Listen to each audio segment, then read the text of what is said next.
There is a wall above Cusco that has survived nearly every earthquake to ever hit that valley, while the Spanish cathedrals built centuries later, with cranes and iron tools and modern engineering knowledge, have cracked and been rebuilt again and again. That wall is Sacsayhuaman, and for hundreds of years archaeologists have been trying to answer one uncomfortable question.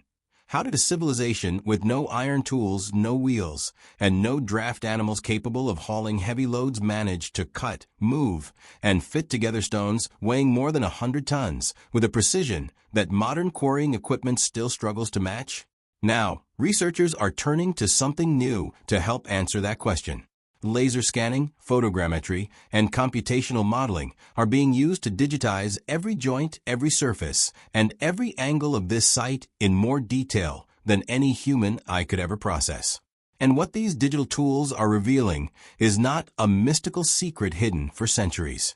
It is something arguably more impressive, a level of engineering sophistication that the Inca achieved through observation, experimentation, and generations of accumulated skill.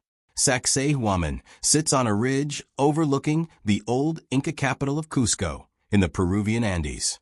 Most visitors know it for its massive zigzagging terrace walls, built from limestone blocks so large and so tightly fitted that you genuinely cannot slide a knife blade between many of them. The site was constructed by the Inca, most likely beginning in the reign of Pachacuti in the 15th century, and continuing under his successors.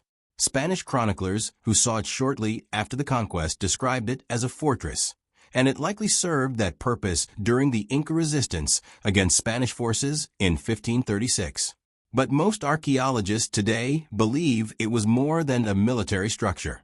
It probably also functioned as a ceremonial center, a storage and administrative complex, and quite possibly a place tied to religious and astronomical observance, since many Inca sites were built with deliberate attention to the movement of the sun.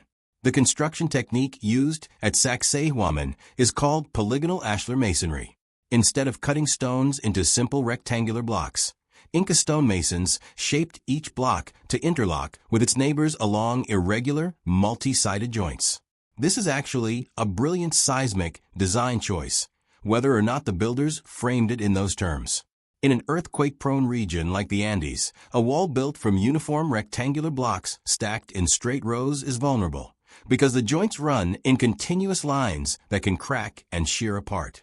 A wall built from irregular, interlocking polygonal stones distributes the shock differently. Each stone can shift very slightly against its neighbors and settle back into place, the way a puzzle piece can wiggle without falling out. Engineers who have studied Inca masonry in the modern era have pointed to this as a genuine, functional reason why these walls have outlasted colonial and even some modern structures nearby. The size of the stones is where the story gets almost hard to believe. Some blocks in the lower terraces of Sacsayhuaman are estimated to weigh well over 100 tons, with some estimates placing the largest blocks considerably higher. To put that in perspective, that is heavier than a fully loaded semi-truck cut from solid limestone shaped by hand and fitted into a wall with gaps so small that in many places water cannot pass through them. Geological surveys have traced the stone to quarries in the surrounding hills, some of them several kilometers away across uneven, mountainous terrain. There is ongoing debate among researchers about exactly how the Inca moved stones of this size across that distance and up that incline. The most widely supported explanation, based on colonial-era accounts, ethnographic comparisons with later Andean communities, and experimental archaeology, involves a combination of ramps, log rollers, ropes made from woven plant fiber, and an enormous, highly organized labor force working through a system called MITA, a form of rotational labor tax that the Inca state used to mobilize huge numbers of workers for public projects. This was not a mysterious lost technology. It was social organization at a scale that is honestly difficult for us to picture today, because we rarely see that kind of coordinated, manual construction anymore. What is genuinely remarkable, and what modern scanning technology is helping researchers understand better than ever before, is how the stones were shaped to fit together so precisely without any writing system, without geometry as we would define it, and without metal chisels. Inca stoneworkers used harder stone hammers, along with sand and water for grinding and polishing, to slowly shape each block. Experimental archaeologists have actually replicated portions of this process using only stone tools. And while it is slow and labor-intensive, it is entirely achievable with patience, skilled craftsmanship, and enough trial and error. Some researchers believe that stonemasons used a method of repeatedly test-fitting each new stone against the ones already in place, chipping away high points and test-fitting again, over and over, until the surfaces matched almost perfectly. This is sometimes called incremental fitting, and it does not require advanced mathematics. It requires an extraordinary amount of skilled labor and an institutional culture that valued precision enough to invest that labor. This is where the new digital research becomes genuinely exciting, rather than needing to be exaggerated into something it is not. Teams working with terrestrial laser scanners and drone-based photogrammetry have been building extremely detailed three-dimensional models of Sacsayhuaman's walls, capturing millions of data points across the surface of the stones. These models allow researchers to measure the exact curvature and angle of every joint with a precision that would be nearly impossible using traditional hand tools like tape measures and calipers. When this data is run through computational analysis, including some approaches that use machine learning to detect patterns across large datasets, researchers can start to see things that are difficult to notice with the naked eye, such as subtle, consistent variations in how joints were cut depending on the size of the stone, or patterns in which faces of a block were worked most carefully. This kind of large-scale pattern recognition is genuinely useful for understanding construction sequences, identifying which sections were likely built during which building phase, and comparing craftsmanship across different areas of a very large site. It is worth being honest about what this kind of analysis can and cannot tell us. Digital scanning is remarkable for capturing precise geometry and for helping archaeologists identify patterns across thousands of individual measurements that would take a human researcher years to compile by hand. But it does not reveal secret messages, hidden alien technology, or codes waiting to be decrypted. What it does is help confirm and refine what archaeologists have pieced together from decades of fieldwork, colonial documentation, and comparison with other Inca sites. And in some cases, this kind of large-scale data analysis has genuinely changed how researchers think about specific details, such as identifying stone sourcing patterns that suggest certain quarries were preferred for particular sections of wall, or revealing minor construction phases that were previously unclear because the differences between them were too subtle to see without precise measurement across large sample sizes. There's also a real and fascinating astronomical dimension to Inca architecture in general, though it deserves to be discussed carefully rather than dramatically. The Inca calendar and religious practices were closely tied to solar observation, and several Inca sites, including structures in and around Cusco, do show deliberate alignment with solstice sunrises and sunsets. This is well documented through ethno-historical accounts describing Inca solar pillars, called sacancas, which were reportedly used near Cusco to track the sun's position throughout the year for calendrical and agricultural purposes.